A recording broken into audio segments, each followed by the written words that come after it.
Bem-vindos ao Sem Filtro, um programa em que todas as semanas discutimos de uma forma clara e crua a atualidade. Comigo tenho o Hugo Carvalho, Presidente do Conselho Nacional da Juventude, a Liliana Borges, jornalista do Público, e esta semana convidámos David Diniz, diretor do Público. Bem-vindo, David, e também pessoa com muitas opiniões, certo? Não sei. Algumas, pelo menos nos temas de hoje. Traremos muitas opiniões com certeza. Esta semana ficámos a saber que estamos num país em que há crianças a fazer quimioterapia nos corredores de um hospital. Estamos num país em que há 22 milhões de euros destinados a uma ala pediátrica que estão parados por causa de uma assinatura. Hugo, comece por ti. Nós anunciamos o sucesso de um país quando fazemos um brilharete europeu por causa da revisão em baixa do déficit, mas o sucesso de um país mede-se por um déficit abaixo de 1% ou mede-se pelos hospitais em que somos assistidos, pelas escolas em que estudamos, pelas condições em que vivemos? O déficit do país mede-se pela felicidade das pessoas que vivem nesse país. Mas, dito isso, há várias discussões diferentes e eu também acho que houve aqui muita partidarite neste tema. Muito aproveitamento. Muito aproveitamento dos partidos da oposição para fazerem a oposição e dos partidos que suportam o governo para suportarem o governo. Enfim, acho que era importante perceber o que é o Joãozinho e o que é este projeto. Este projeto há 10 anos teve-se esta vontade de ter um projeto onde as crianças que tinham cancro pudessem ser tratadas com outro acompanhamento, estarem a aprender, terem outro acompanhamento psicológico num sítio diferente que não fosse o IPO do Porto, e começou-se a reunir dinheiro para isso, de privados, de dinheiro público, e começou-se a fazer fundraising há 10 anos. E daí existirem estes 22 milhões de euros que supostamente existem e que estão à espera de ser autorizados, ou seja, o Hospital de São João tem que ter autorização do Ministério das Finanças para gastar esse dinheiro. Não sei se falta assinar um papel no Hospital de São João, não sei se falta assinar um papel no Ministério das Finanças. De qualquer modo, estamos outra vez na onda há um caso político, os partidos fazem oposição ou suportam com as suas roupagens que dão a estas coisas, mas estamos a esquecer que são pessoas que lá estão, e são os miúdos que lá estão, as crianças que lá estão, a serem tratadas nestas condições e que estão à espera que alguém se lembre do papel, não é? Mas a verdade é que o orçamento do Estado para 2018, em termos de saúde, aumentou este ano, David. Portanto, é uma questão de escolhas? Ou seja, há de facto o dinheiro, mas o dinheiro está a ser mal gasto? Não há dinheiro nenhum. O primeiro ponto é, não há dinheiro nenhum, nunca houve dinheiro nenhum, há 40 e não sei quantos anos de democracia, que não há dinheiro suficiente para a saúde. E ponto final, quer dizer, não está na mão de alguém dizer, não, mas eu agora tenho dinheiro suficiente, nunca vai haver. E não vai haver no futuro também. É bom que sejamos bastante claros e realistas relativamente a isto, porque a população portuguesa está a envelhecer bastante e muito rápido. Ponto 1. A tecnologia da saúde permite-nos muito mais soluções e nós evidentemente queremos essas soluções, todas elas são muito caras. Portanto, os custos na saúde são crescentes. A creche que tivemos, não é preciso passar mais do que 10 segundos a dizê-lo, 15 anos de total incapacidade de financiamento do Estado português. Sobretudo aqueles da Troika, mas com dificuldades muito crescentes desde o início deste século. Portanto, dito isto, são efeitos que demoram anos a passar, é isso? Mas há um problema adicional em cima disto, que é um problema de, houve um governo, na verdade, tanto quanto se percebeu entretanto, o governo anterior, em 2015 diz, finalmente vamos assinar isto e vamos lançar as obras, naquela ala pediátrica em particular, que é evidentemente muito sensível, porque estamos a falar de crianças. Sim, as imagens são chocantes e é miserável e não há ninguém que não fique sensível ao caso, obviamente. Para qualquer político, eu acho que qualquer um tem a noção de que aquilo é muito sensível. Mas depois há todo um problema no Estado português que é, anuncia-se até que do anúncio à concretização da obra, e não estou a dizer o arranque das obras, estou a dizer até a concretização final da obra aconteça, há todo um processo burocrático que demora uma loucura de tempo. Portanto, tu não debilizas o Ministro das Finanças, é isso? Não, o Ministro das Finanças não tem que saber o que é que está a acontecer no Joãozinho, desculpem, tem que ser bastante frio relativamente a isto. O Ministro da Saúde tem que saber, e o Ministro da Saúde tem que saber agilizar os processos que são prioritários. Claro. Mas já agora, só para ficar muito claro, tal como no Joãozinho há problemas no IPO de Lisboa, tal como no IPO de Lisboa há problemas no Hospital de Santa Maria, há problemas em tudo quanto é hospital. Há casos, aliás, nós conhecemos aqui, obviamente sempre maus motivos, quando estamos a falar de saúde é sempre maus motivos. Há uma jornalista do Público que neste momento tem uma pessoa da família numa situação bastante preocupante num hospital do interior. A situação dos hospitais do interior é inacreditável. Listas de espera Por super coisas longas. que são possíveis de resolver com algum dinheiro do Estado, para não dizer bastante, Como por exemplo? e com coisas que não, nem dinheiro resolvem, como, por exemplo, colocar médicos no interior a trabalhar. Não há médicos a quererem trabalhar para hospitais do interior. Portanto, isto é só para termos a noção de que a situação no SNS é provavelmente aquela que merece mais atenção dos poderes públicos, ponto 1. Ponto 2, não pode acontecer que qualquer que seja o governo, pelos vistos foram dois, o anterior e este, vão anunciar obras que não estão em condições de desencadear no momento, porque criam expectativas às pessoas que não são cumpridas e depois é isto, cai-lhes em cima, ainda bem. 3, era porreiro, para usar expressões politicamente corretas, que alguém aprendesse que quando nós estamos a falar de dinheiro e de falta de dinheiro e de déficit e que não sei o quê, todos tivéssemos consciência que é preciso arranjar prioridades. Porque não vai dar para tudo, porque nós estamos a falar agora da saúde, por esta notícia, sim, que é evidente que tinha que ser uma prioridade, mas podia ser educação, mas podemos estar a falar podia ser tantas outras coisas onde falta dinheiro e onde não vai haver dinheiro suficiente para cumprir tudo o que devia ser. O que devia ser, sublinho, devia ser nos próximos 10 anos, não vai. Vai ser progressivo, vai ser longo, portanto não.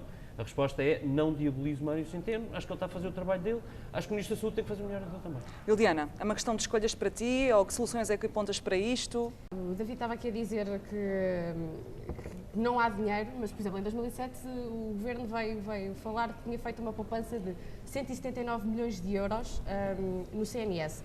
E eu olho para estes números e não percebo porque é que nestes 179 milhões de euros não houve espaço para, de facto, aplicar os 22 milhões que já foram prometidos há um ano. E depois aquilo que me faz confusão é que há sempre estas cerimónias do cortar fitinhas, bater palminhas e inaugurar plaquinhas. Sabes porquê? Porque o problema é que isto está orçamentado. Quando eles dizem... É isso que eu não percebo. Está no orçamento. Há ótimas justificações. Nomeadamente que... Burocracias, é isso? Tu não podes fazer uma obra num hospital, seja o que for, uma coisa que ainda por cima é público, no setor público é tudo bastante mais burocrático, sem segurança para fazer. Ou seja, tens que adjudicar, há concursos públicos, provavelmente o dinheiro... Tem morosidade que os processos têm, é isso? Tudo isto demora tempo. Claro. Agora, o ponto é, se tu sabes que demora tempo, não vais estar a inaugurar nada, nem prometer nada. Exatamente. Não crias a expectativa e explicas as coisas às pessoas direitinho como se elas fossem crescidas. A primeira pedra já foi colocada várias vezes. A primeira pedra para esta unidade de pediatria. Portanto, ou seja, já foi anunciado, queria começar. Bem, disseste no início e bem, há 10 anos, portanto, estamos a falar do Joãozinho, com coisas até mais complicadas do que esta, porque a história do Joãozinho é muito complexa e não é toda muito transparente. Mas é uma missão fundamental. Estamos sobre isso todos de acordo. É a terceira com esta, que se anuncia que é desta que começa. Não pode acontecer. Toda a gente no governo sabe. Isto é a mesma coisa que os meios aéreos, não sei o quê. Vamos ter uma grande campanha com todos os meios aéreos, nunca houve tantos, contra os incêndios. Uma coisa um bocado amadora até, não é? Anunciar antes de começar a fazer. E a fazer as pessoas passarem por tontas. E é isso que é absurdo, porque nós estamos a falar de uma coisa que é demasiado sensível. Meios aéreos já é suficientemente grave no contexto que estamos a falar. No que diz respeito ao Joãozinho, é de chamar atrasadas mentais às pessoas que estão a sofrer. Sim. Não é, quer dizer, não é aceitável, não façam política, é muito fácil, quando tiverem tudo pronto, quando as obras estiverem a arrancar, digam às pessoas, antes disso expliquem-lhes, olha, isto ainda vai demorar, porque as pessoas percebem. Mas falta essa explicação. O Centeno esta semana vai dizer que isto era um problema que já estava detectado há 10 anos. Não quer saber se está detectado há 10, está detectado há 7 anos. Quer saber, pois, eles continuam a tirar para trás. Quem lá está agora é o Centeno. E foi já no governo de Centeno e do Adalberto. E agora andam a trocar hashtags a dizer que são todos uns dos outros. Somos todos Adalberto, mas não somos as pessoas que estão dizer também que o atual governo pediu um relatório à OMS que diz que o Serviço Nacional de Saúde precisa de mais investimento público. Portanto, esta análise é feita mesmo de um organismo como a Organização Mundial de Saúde. Teodora Cardoso diz já que só há um problema no Serviço Nacional de Saúde, que é estar suborçamentado desde a sua criação.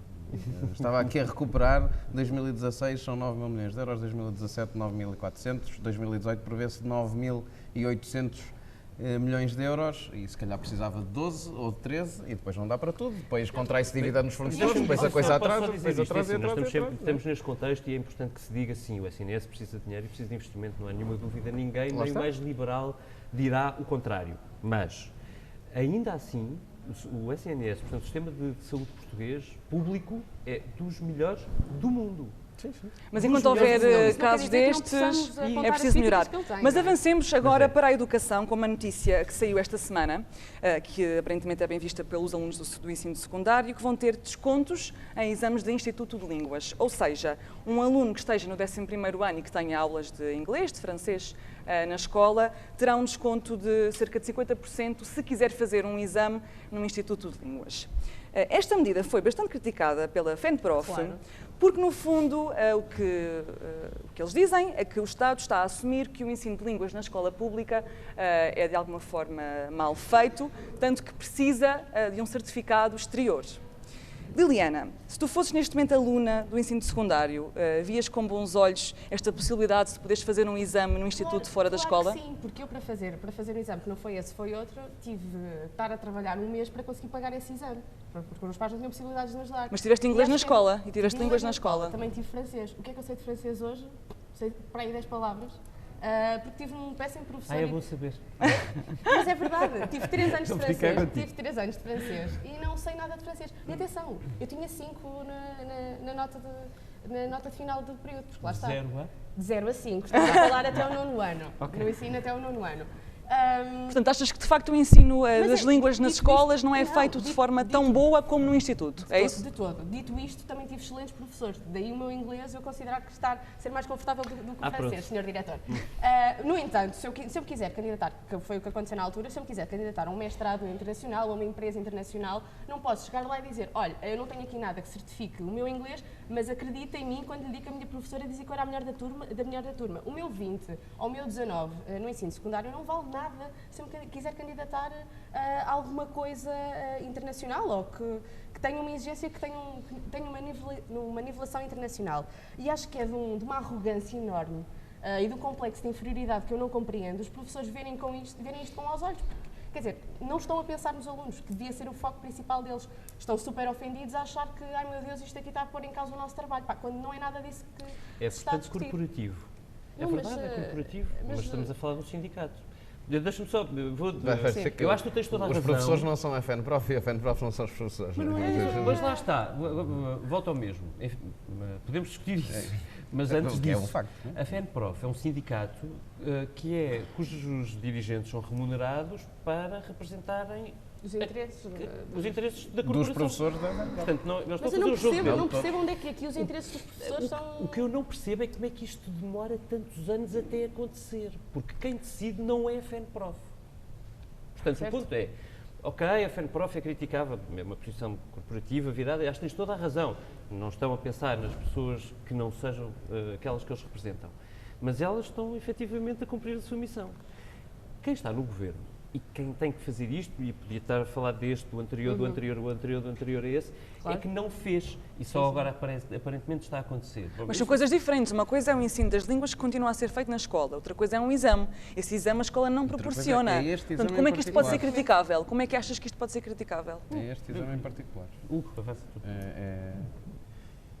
Este exame, só para recordar que em 2014 e 2015 o PET, este Preliminary English Test, que é um dos exames que está considerado, era gratuito e era obrigatório e contava para a nota. Com Nuno Crato, na altura.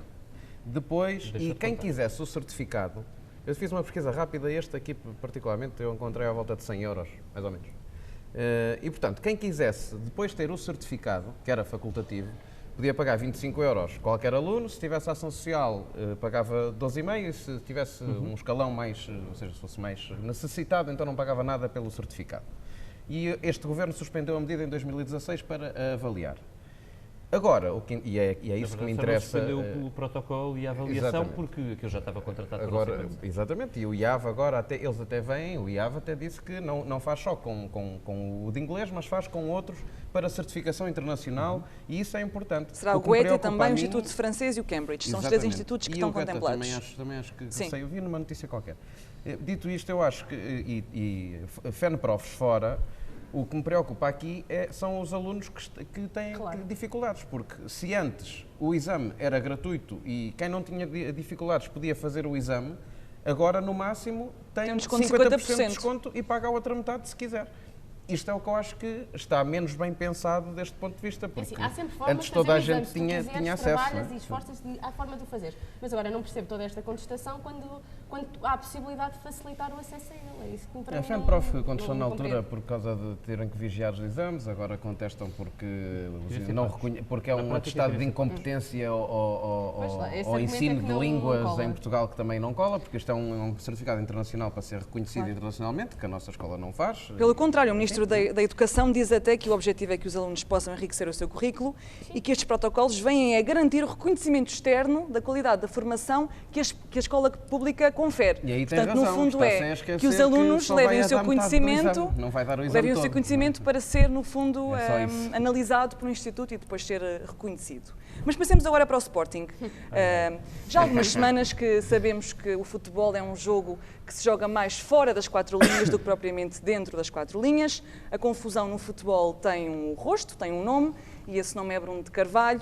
Mas estas semanas disseram-nos muito sobre aquilo que é o Sporting, ou sobre o estado em que está o Sporting, mas também sobre aquilo que é o poder, sobre a forma como são geridas as nossas equipas e sobre aquilo que é, de facto, um líder ou um chefe. David, tu, como sportinguista, consegues fazer-nos uma timeline de quando é que isto começou a descambar, no fundo, assim por tópicos? Ele foi eleito quando?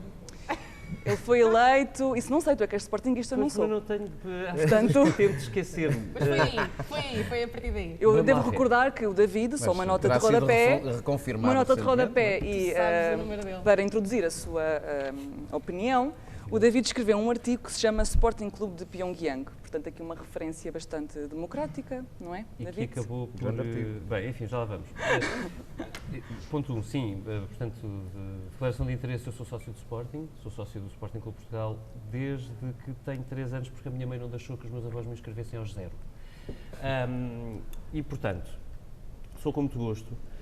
Vivo o Sporting no sentido de jogos. Não vou a uma única Assembleia Geral, não tenho paciência para aquilo. Nunca foste? Não tenho paciência para aquilo, não tenho vida para aquilo e não quero ter. Dito isto, talvez isso me coloque numa posição de relativa isenção, mas enfim, sempre com o contexto que sou sportinguista. Mas votaste Bruno de Carvalho ou não votaste sequer? Não voto em presidente do Sporting, não voto em nada dessas coisas, voto nas eleições legislativas, presidenciais, autárquicas, europeias, tudo o que me dão, mas no clube gosto de ver os jogos. E continuarei a ser sócio por respeito e amor aos meus amigos. É possível anular um sócio ou não? Como se suspendem jogadores, é possível suspender sócios? É possível? Não, e esse é um dos problemas. Ou seja, vamos lá. Digas que foste Bruno suspenso. Carvalho, não fui. Esperemos que Bruno Carvalho não suspenda David Inês, por favor. Isto é um programa democrático. Deixa-me, muito rapidamente. Bruno Carvalho é eleito, há um contexto para ser eleito. Eu não sou do género, detesto aquele tipo e acho que isto é péssimo para o futebol, é péssimo para a civilização, é péssimo para tudo. O género, o tipo de discurso, estou a dizer isto do Bruno Carvalho, posso dizer Pinto da Costa, mas Pinto da Costa tem vantagem de ter sido eleito há 40 anos, onde a civilização era outra, não é? E de Luís Filipe Vieira também, embora, enfim, eu seja um bocadinho mais inteligente e, portanto, consiga posicionar-se melhor. E, pelos vistos, mexer-se melhor assim, em determinados meios, mas já lá vamos. O Bruno Carvalho foi eleito no contexto que o Sporting estava numa tragédia. O Sporting nem às competições europeias tinha ido quando o Bruno Carvalho é eleito. E, portanto, convém explicar o contexto em que os sócios perdem a paciência para a dinastia, e bem, e acabam por eleger o tipo que aparece. Mas, portanto, reconhece que ele fez um bom trabalho de recuperação do clube. Eu reconheço que ele apareceu neste contexto. Ponto 2. Bruno Carvalho consegue tranquilizar o Sporting, por estranho que isto possa parecer, ali até determinada altura do mandato do treinador Marco Silva. Conta com algumas confusões no meio, um discurso muito arrogante, mas que acaba por mobilizar e, sobretudo, com uma boa escolha de treinadores. É o maior elogio que eu lhe posso fazer. Ele tem 3 treinadores no Sporting, os 3 são de topo nacional. Para não dizer, para lá de fronteiras nacionais, como vemos com o Leonardo Jardim, que é agora treinador de uma equipa que ganhou uma escala gigantesca. Do Mónaco, salvo erro, certo? Estou impressionado com essa resposta. Seguindo em frente. Portanto, ele cumpre razoavelmente aquele papel e depois começa a descambar, mas como vai buscar o Jorge Jesus protege a imagem, embora eles se deem pessimamente. O que aconteceu nos últimos 2 meses é uma coisa inacreditável, é que, em cima de tudo o que nós conhecemos do Bruno Carvalho, ele resolve mudar os estatutos do Sporting e fazer o quê?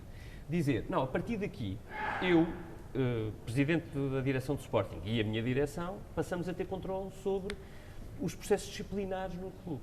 E isto é para jogadores, e nós já estamos a ver onde é que isto vai chegar, como vale para treinadores, sócios, dirigentes daqueles órgãos todos que o Sporting tem, sócios normais.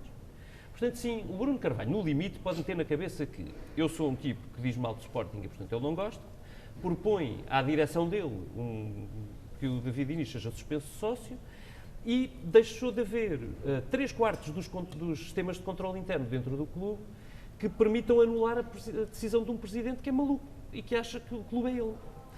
Eu estou a carregar nas tintas para perceberem onde é que eu quero chegar. Porque o Bruno Carvalho é muito isto. Ele acha que o clube é ele, que o presidente é ele e que tem que ter uma continuidade tão grande que ele mete uma estátua que põe à frente do estádio do Sporting, uma coisa, com o nome do sócio, do fundador do Sporting Clube Portugal e, claro, o nome dele próprio. É o mesmo presidente do clube que passa nos ecrãs gigantes do estádio imagens de... Não sei se é do casamento dele, ou da filha dele. Ou que se compara ao Ronaldo. Agora terá um parto para mostrar à partida, não é? Portanto, Portanto, a filha nasceu, ou está para nascer, portanto terá um parto para E mostrar. de tal maneira o clube é dele, que ele vê 2 erros, 2 jogadores de Sporting que por acaso perdem 2-0 em Madrid, contra o Atlético, que é só uma equipa que, quer dizer, goleia tudo quanto é equipa europeia, espanhola, e que o Sporting faz perde 2-0. um post público a enxovalhar a sua equipa. Não, e resolve fazer tudo, não é? No Facebook. Portanto, sem avisar o treinador, sem avisar a direção, sem avisar ninguém, ele sozinho decidiu. Mas achas que ele é mesmo assim? Ou seja, houve várias pessoas a dizer, por exemplo, Eduardo Barroso, que isto seria um burnout dele, ou que ele é muito temperamental, mas que no fundo ele está numa fase mais má da sua vida. Ele é mesmo assim e pronto. Portugal tem um grande banqueiro que trabalha na Banca Internacional na City, de Londrina, que teve um burnout. E o que ele fez, porque é uma pessoa inteligente e sabe que não é dono do mundo, muito menos dono do banco, que dirige. Quando teve um burnout, saiu, suspendeu o mandato, teve tempo suficiente para se recuperar, toda a gente no banco percebeu, toda a gente no banco agradeceu, porque obviamente ele não estava em condições de liderar, saiu, voltou. E voltou, e o banco está ótimo, ele melhorou o banco. Quer dizer, estamos a falar de um banco, que é uma coisa super séria, o Sporting também é uma coisa séria. Claro que não é o banco, não sei o que é da City, mas é uma coisa séria porque representa 3,5 milhões de sportinguistas. Se calhar vamos ter que rever estes números. Porque com o Bruno Carvalho, imagino que alguns tenham uma grande tentação de deixar, pelo menos dizer que o são, mas a verdade é que representa muita gente. E, portanto, não tem nenhum sentido aquilo que aconteceu no Sporting, como é mais do que evidente. Por sorte, ou por azar de Bruno Carvalho, o Sporting tem um treinador que ele contratou que vale mais do que ele. E tem jogadores que são, provavelmente, o melhor que o Sporting teve nos últimos muitos anos. E, portanto, sim, o Sporting não vai ganhar nada esta época, tirando a Taça da Liga mais do que provavelmente. Enfim, há aqui qualquer coisa que resta. O que Bruno Carvalho ganhou foi a animosidade com os seus jogadores e uma equipa contra ele. Não, ganhou uma situação completamente insustentável. Eu remato a dizer isto. Insustentável porque o Bruno Carvalho é presidente do Sporting, mas já não tem respeito dos jogadores, já não tem respeito do treinador, já ninguém vai conseguir trabalhar com ele. Tenho muitas dúvidas que na direção alguém consiga trabalhar com ele e muita gente que o respeitava entre os sócios e as pessoas que vão à Assembleia Geral e não sei o quê, por ele ter conseguido levantar o Sporting e recolocar o Sporting no patamar de os 3 grandes, porque eram só 2 quando ele chegou, perderam o respeito porque acabará por sair, então. Não tem uma saída. Achas que vai acabar por sair, Bruno Carvalho? Quer dizer, acabar por sair, quer ele quer não, um dia vai acontecer. Sim, não é? mas mais rapidamente do que ele quereria. O problema é este. Quanto mais tempo demorar, pior vai ser a saída. Eliana, em relação aos jogadores, como é que os jogadores se sentem? Vamos imaginar que isto não seria um clube de futebol e que isto seria uma equipa como outra qualquer, de trabalho, e que tu, por exemplo, terias o teu chefe que por acaso está ao teu lado. Não percebi. Esta agora. Imagina, tu cometias um erro, escrevias uma notícia no site do Público e cometias um erro qualquer. E tinhas o teu diretor a fazer um post no Facebook a dizer a Liliana, que erro de casting. Imagina. Tens a noção que o que tu vais dizer pode ser usado contra ti e que há uma possibilidade séria de ser suspensa depois deste... Não. Tenho a noção que tu tens... Que tipo de impacto... Coragem.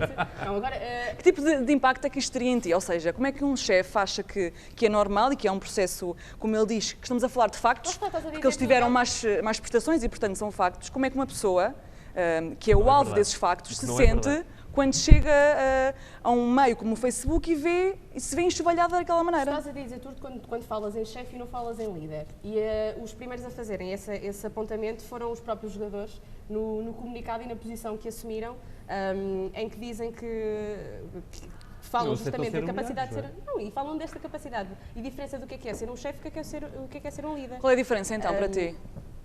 Tem a ver com o facto de se pensar um chefe um chefe faz aquilo que o Bruno Carvalho fez, que é não assumir as responsabilidades, não pensar em equipa, pensar nele.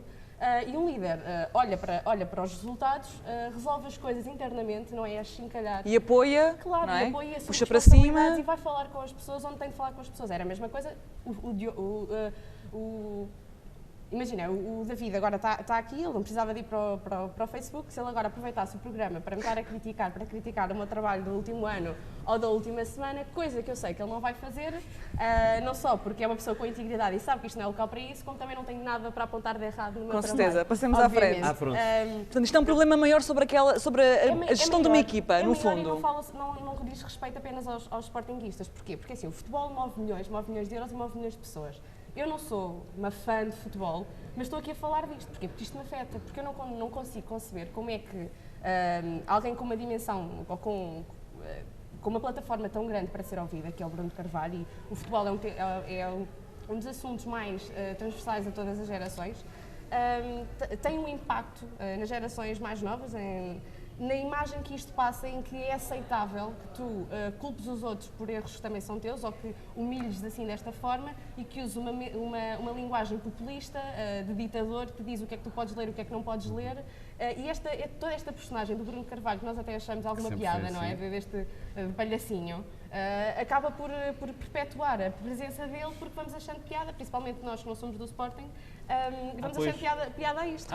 Mas sabes o que é que me surpreende mais? É o número de adeptos, no final disto tudo, que eu vejo, o número de adeptos e o número de sócios, que diz que, apesar de tudo, o Bruno Carvalho é a melhor solução para o Sporting e que o continua a apoiar. Não fosse eles confirmaram. Não fosse ele, exatamente, ele na última Assembleia Geral teve 80% de aprovação. Sim, mas ainda não tinha, se isto é o melhor do Sporting... Ainda não tinha feito isto. Certo, mas mesmo depois disso continua a haver pessoas a apoiar. Era até uma coisa destas acontecer, ele foi reconfirmado depois de sessões, eu estava-me a lembrar um bocado só a dizer, depois de sessões de esclarecimento em que ele diz uma coisa do género.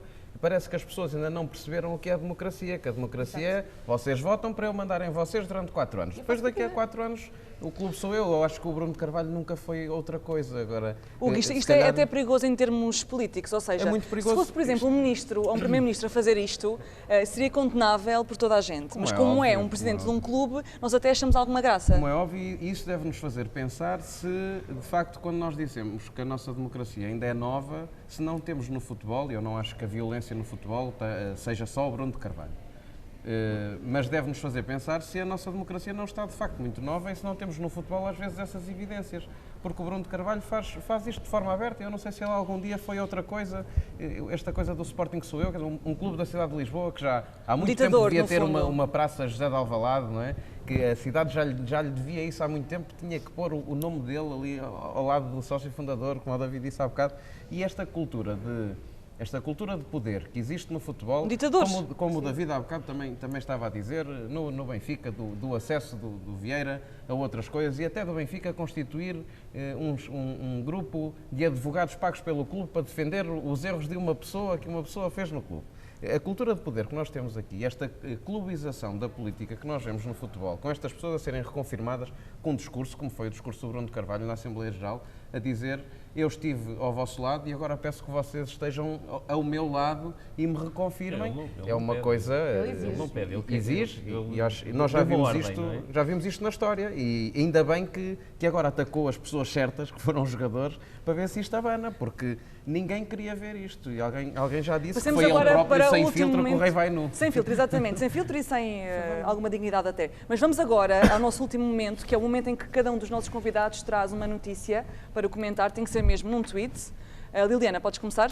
Olha, a minha notícia é maravilhosa e responde a uma questão colocada pelo nosso ex-presidente da República, Aníbal Cavaco Silva, em que questiona o que é preciso para que nasçam mais bebés em Portugal. Portanto, isto é uma notícia do Jornal I desta semana. Mas como assim? É uma pergunta do nosso Presidente da República? Aníbal Cavaco Silva, em 2007, numa visita, ainda era ele Presidente da República. Tens de mostrar, queres... as pessoas não percebem.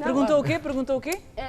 Questionava, estava preocupado com os números da natalidade e questionava o que era preciso fazer para que nasçam mais Mas era o processo que ele queria saber? Não. Não sei se era ou não, mas é isto que isto aqui explica. E, portanto, eu acho que isto maravilhoso. Com rigor científico enorme.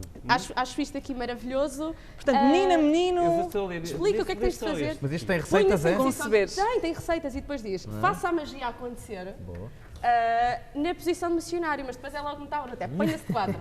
Portanto, todo este processo é maravilhoso. Essa linguagem está aí?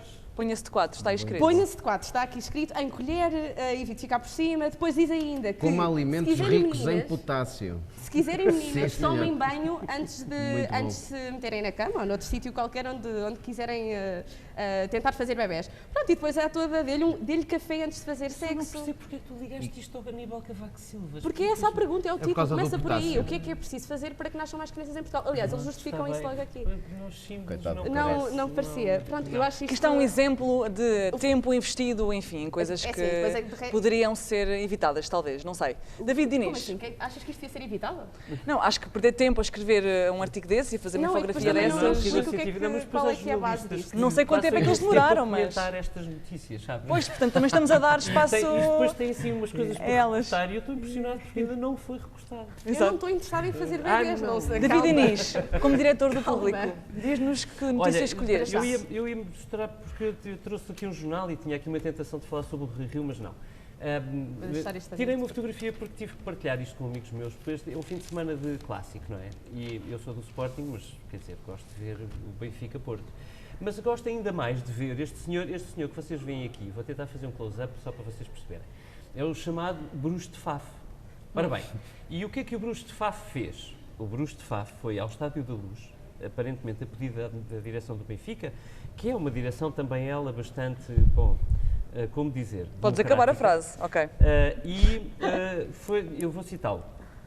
Dei as minhas 10 voltas ao Estádio da Luz e deixei nos locais certos as essências que vão destruir qualquer bruxaria que possa ter sido feita para que o Futebol Clube do Porto ganhasse o jogo. Mas alguém lhe pediu para eu ele acho ir que isto é poesia. ao estádio? Eles também explicam isso, o Bruxo de Faf, que tem um nome, mas vamos tratá-lo gentilmente por Bruxo de Faf, e diz que lhe pagaram 20 mil euros pelo trabalho. Mas quem é que lhe pagou? Ora, pois, que eu acho que foi o clube. E a fonte disto é o Achas? Bruxo de Faf. Mas tu és um homem de... Nós não sabemos nunca muito bem quando estamos a falar dos Sport Lisboa Benfica, não é? Porque pode ser o clube, pode ser alguém no sistema judicial, alguém, por exemplo, em empresas que arranjam estádios para o Atlético de Madrid, ou, por exemplo, para coisas de construção e acho que... Mas tu és um homem de factos, queres pôr aqui algum facto em cima da mesa? Não, ou só suspeições? FAF é o facto que eu gostaria de deixar destacar. Muito bem. Hugo Carvalho, tua vez. Eu tenho aqui 44 bruxedos, que eu não sei bem onde é que... Tens que mostrar. Vou mostrar. Isto é uma entrevista do administrador do Novo Banco, que não tem mais nada de especial do que não ele vir dizer que há um problema no Novo Banco, que são 5,4 mil milhões de euros, portanto, sim, uma quantia jeitosa, e que a grande parte, hoje, o grosso, exatamente, mas que o grosso, que é dinheiro que o BES emprestou, que o Novo Banco tem emprestado e que não sabe se vai receber. E ele diz que o grosso do problema é que são 44 créditos.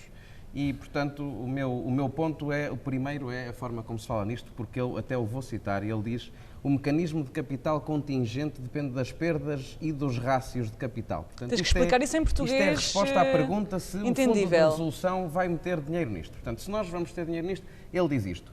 O Banco de Portugal diz a redução do estoque de NPL, que ainda permanece elevado, exige que as medidas incluídas na estratégia abrangente continuem a ser adotadas. E eu não percebo nada disto. Ninguém responde assim. O ponto é esse, então, é que não percebes o que é que eles estão a falar. O ponto não é só esse. O ponto é que nós já temos uma fatura de 8,5 mil milhões de euros no Novo Banco, a nossa fatura, que são 15 milhões de salários mínimos, são 36 vezes o que metemos nos estádios em 2004, no Euro 2004, são 7 anos de ensino superior. E nós estamos a pagar porque, primeiro, nós metemos o dinheiro no banco para utilizar, portanto, a matéria-prima com que o banco faz dinheiro é nossa. Nós pagamos quando o banco aumenta as taxas para pagar estes devaneios e pagamos quando o banco tem que ser salvo outra vez com os nossos impostos. E, portanto, estas notícias, em primeiro lugar, deviam dizer uma coisa do género: foram-te ao bolso, cravaram-te mais um bocado de dinheiro e para o ano chulam-te outra vez. Isto era o meu primeiro ponto. Esse era o título para ti. E o meu ponto final é que, como eu vou pagar, e como nós todos pagamos, e como muitas famílias se esforçam muito para pagar empréstimos muito menores do que estes 44, ele desvaloriza a coisa, dizer que está a ser feito um grande trabalho, porque há uns tempos 6 mil milhões de euros eram 5 créditos. 5 pessoas ou entidades tinham 6 mil milhões de euros emprestados que nós não sabíamos se íamos receber. Mas dito isto, há 44 calotes que nós vamos pagar. Qualquer pessoa que deva mais de 10 mil euros às finanças tem o nome no site das finanças ou a sua empresa no site das finanças e eu quero saber quem são estes 44. E há sigilo bancário e eu não posso saber, o Banco de Portugal não deixa, mas eu gostava de saber, já que os vou pagar, já que há tantas famílias a pagar, a cumprir as suas obrigações, eu gostava de saber quem são estes 44, porque acho que, no mínimo, temos direito a isso. Eu gostava de saber a validade disto, não é? Muito bem, muita coisa para saber e para opinar e para comentar. Voltamos na próxima semana, sempre sem filtro. Fiquem connosco.